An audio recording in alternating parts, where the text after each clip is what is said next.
Delighted today to be joined by Martine Wright. How are you? You good? I am good. I'm good. I'm looking out my window. It's on a Monday morning. It's slightly rainy, but I'm feeling good. I'm feeling good. Actually, I'm feeling good because I have a new sweatshirt, which doesn't usually make me feel that great. But I found a sweatshirt with my mantra on it. Oh, go on. You can't actually see. Wait a minute. Let me just... Right. Anything beautiful. Anything is possible. Anything is possible. Anything. That is my mantra. And I love that. A leading retailer has just decided to put it on a T-shirt. I'm assuming that's because I've influenced them, but who knows? So yes, it's a good day. That is a good day. So today, anything is possible. So let me ask you. And now I'm going to date. I feel terrible about my opening question, but kind of. My understanding, next year is 10 years since the Paralympics. Is that right? Yes. Sorry for dating. Since London, yeah. Since London. How do you reflect on those moments a decade on? What's your thoughts about it? Well, those memories. Well, it's funny. It's like they. I think special memories in your life move from your head to your heart, and I know that's not cheesy. But 10 years on, you know, sometimes I look back 16 years when I did lose my legs and look at myself back then and look at myself now. And I think I've just, you know, on one side wasn't necessarily, you know, the luckiest that day. I was unlucky, but I was lucky to survive. And then to go on and go back to my hometown of London and perform at the Paralympics for anyone would have been an absolute dream come true. Something for me that I never ever thought I would do, but also for me it was extra special because of that meaning, that true belief that I was always meant to make that journey, and also it was my hometown of London. Yeah. And my family, well, there's my family there. Yeah. You probably, that's my, you know, people say, what's your favourite photo from 10 years ago at the at London Paralympics? And I say that one. And they say, yeah, but you're not in it. And I go, I know. That's what happened. That was a memory and they're here. The memories are here now. And so, okay, and there was a lot of talk at the time about legacy, and a lot of talk about kind of the Paralympics at 2012 was an amazing thing. Kind of where are we now, and how's the legacy going, and I suppose, and how's the Paralympics? Is it still at the level it was 2012, or has it kind of faded back to the levels maybe it was prior? Yeah, I mean, again, I think all of us should be very proud of what London did. What it did. I feel like it did put the Paralympics on the map, absolutely. You know, and why did it put the Paralympics on the map? Yeah, because of the exposure it had, but because of the interest.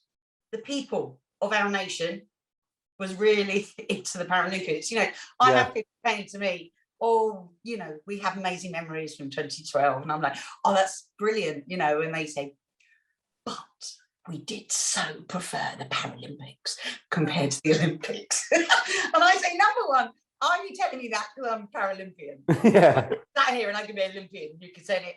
But they say, no, seriously, because it's that story, it's that person behind the athlete, and it's that ability to be able to educate and re-educate ourselves.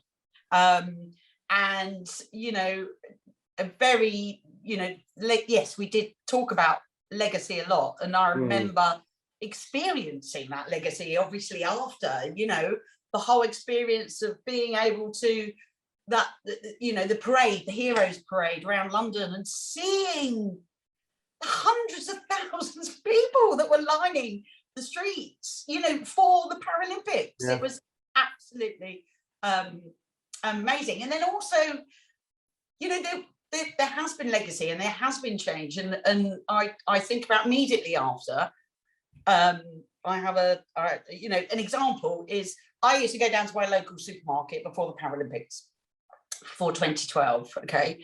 And I might have had my prosthetic legs on, or I might have been in my wheelchair.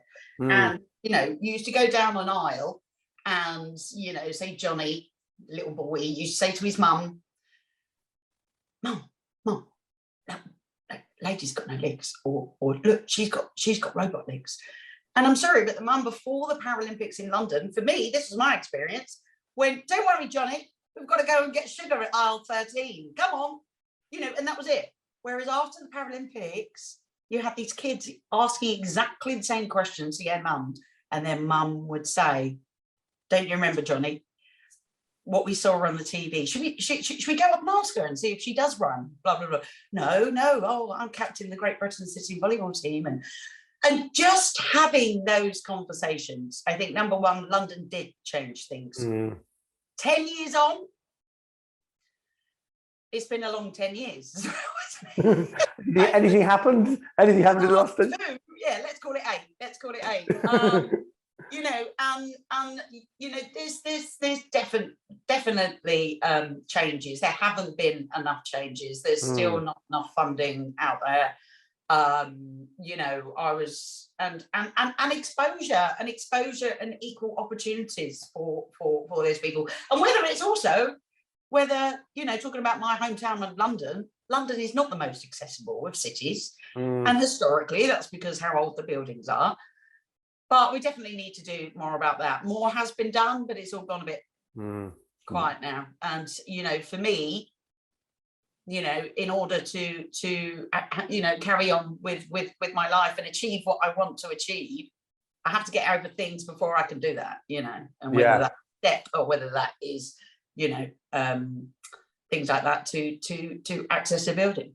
And so coming up to the present day, where are we now on our journey in terms of accessibility, in terms of kind of inclusivity? Do you feel that the last 2 years have set us back, or do you think kind of it's opened people's minds? Yeah, so see, this is an interesting one, isn't it? See, Nick, I am definitely anything is possible girl. Yes. Yeah. So, of course, the last couple of years, you know, none of us could have predicted. Maybe if we watched a Spielberg film 10 years ago, maybe we could have predicted what we have just experienced over the last 2 years, and still what we're experiencing now, because obviously it's not over. And yeah, it hasn't been easy. And I think there's been advantages and disadvantages out of it. But as I said, I'm a very anything is possible girl. Yeah. So I think there's huge irony in what we've just experienced the last 2 years and still am. The irony is that the nation, the world, has told us to stay apart from each other, right? And we've done that. We've done through mediums like this.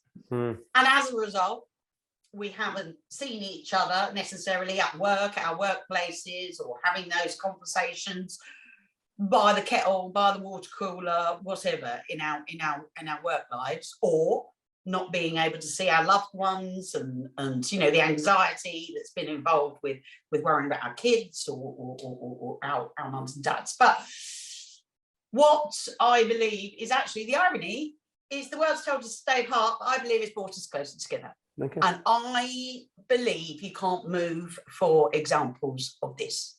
I think, you know, we're you know, you turn on the news, you go on the internet, you have people trying to help other people. This morning, you know, I saw a guy who selflessly has given bone marrow to a 13-year-old girl who had leukemia. Now, I don't, you know, obviously that would have happened 2 years ago. Of course it happens. But maybe we're seeing more of it now, and maybe our eyes are open to accepting that we're all different.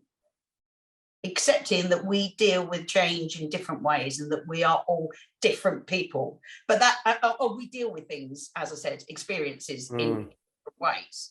And I think as a result of this pandemic, I believe that we have started to accept those changes a bit more, started to accept that diversity within our culture, within our population, within our world.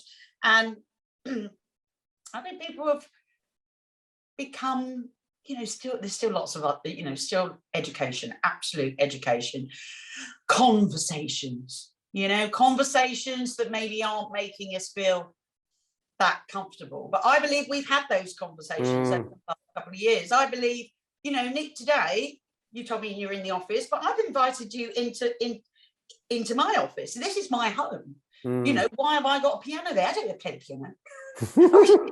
But my son does, you know. Yeah.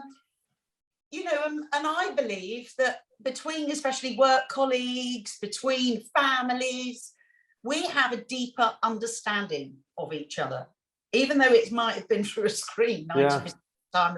I believe we have a deeper understanding, and I believe we are asking questions and listening in different ways. So, you know, maybe now that first conversation you might have with someone might not be, or a work colleague might not be, where's that email? Although Nick, I know you like to run a tight ship, but maybe that first question is, how's your mum's and ours? You know, how's homeschooling? You know, have you killed kids yet? Or you know, or having those conversations, or oh, I felt rubbish today.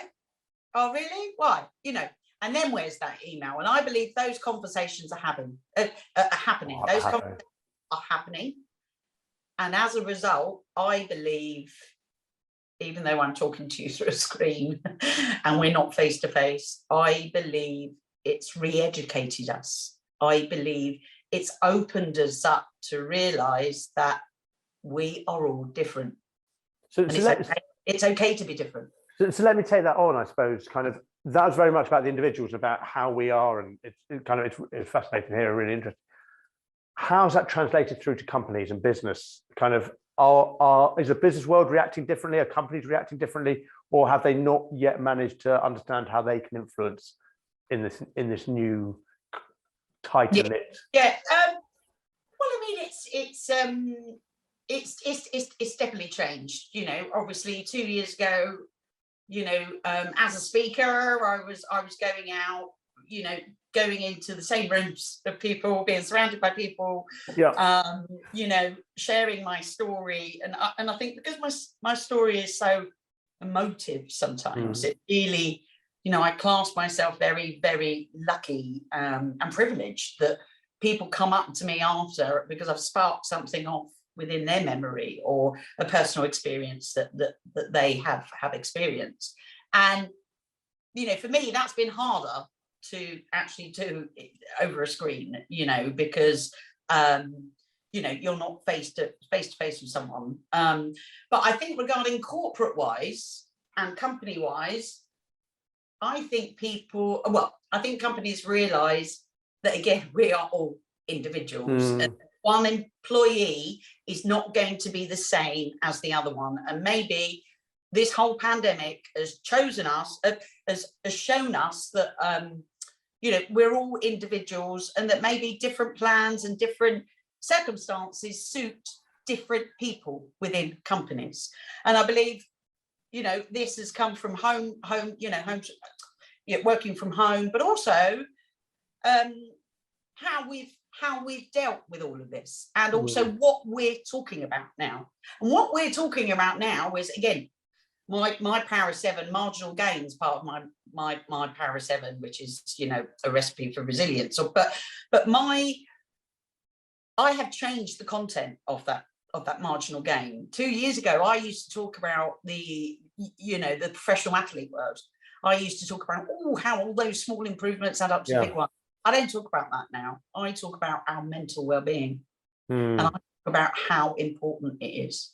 And I believe companies are realizing this as well, and that actually they need to support their employees, which they've always known, but maybe one size will not fit everyone. And so I think actually to get people like me in, whether it's inspirational speakers or motivational speakers or workshops, you know, I believe this is the time to do it. Because again, good old Boris was on the TV last night, wasn't he, again? And we're waiting for it all to change again. And it is hard to deal with that uncertainty.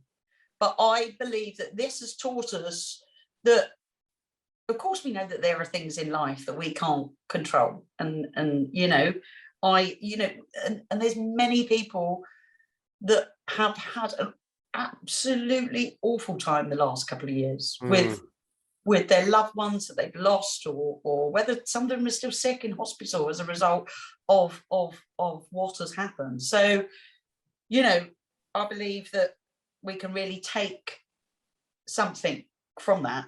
And I believe, companies, employers cannot escape from that now. They cannot escape from that responsibility of supporting their employees, not just financially, not just in the workplace, but as a hybrid role now of being home, being at work, and understanding that we're all different and that we've all got different demands. So again, I think that's another huge positive that's come out of the last couple of years is that. And also as well, the irony is that I'm in my front office now, so I can see my neighbours. Right, 2 years ago, I did not know my neighbours. Yes.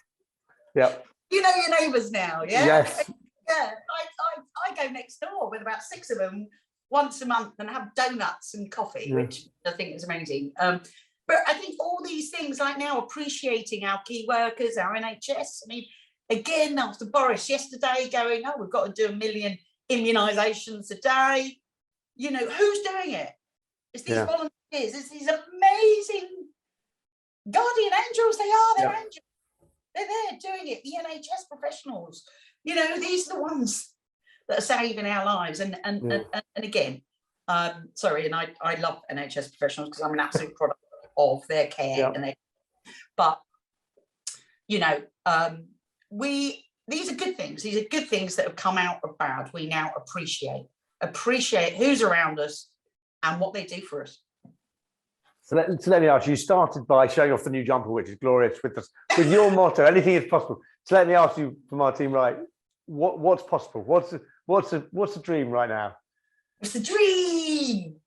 Anything is possible. So right now, the dream is to be able to actually get to a volleyball competition, first of all. I know that might sound slight, but I am still a very big part of the team. I actually a mentor now for the junior team as well. And again, compared to what people have experienced the last couple of years, this is nothing. This is absolute nothing. But we have found it slightly frustrating with the amount of training we haven't done. And there's only so many walls you can volley a ball at.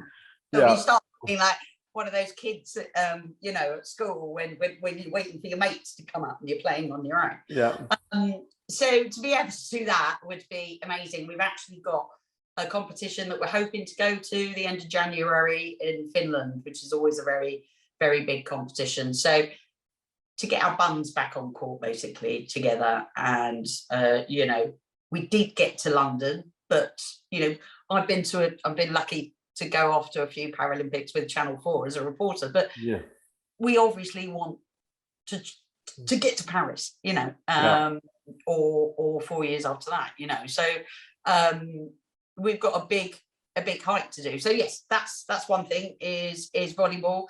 Number 2 is I'm launching my paperback book, so that's soon going to be out, which is brilliant. I've tried to put in again the shared experience that we've experienced over the last couple of years because of this pandemic. Also, can't say a lot, but I want to climb a big mountain. Ooh, okay. Or do something that involves a long 26.2 miles. So that's what I'm planning at the moment. And also, do you know what I haven't been able to do is, number 2, keep doing this. Yes. I like talking, Nick. I like talking. So to be able to do this is an amazing career for myself. Yeah. But also, seriously, to be able to, a big part for me is to be able to put something back or to help people that have been through similar experiences to me. And one of those roles is being a mentor for patients that have recently lost limbs in hospital at Queen Mary's, or if they've been through something traumatic at Royal London as well. But that's been really difficult. I haven't been able to get in and see people. And that, you know, I remember in my recovery, that was so important, just to have someone that has been through a similar situation to be able to do. And again, you know, that is quite hard through this medium, because it does involve probably a lot of crying, a lot of cuddling, a lot of coffee, you know, awkward questions, you know. So I'm very much looking forward to being able to return to that role and be able to you know, help people that have been through a very similar situation to me. Martine, on that note, thank you so much indeed for your time. Pleasure as always to speak. Martine Wright, have a great day. Thank you, Nick. Bye. Bye bye.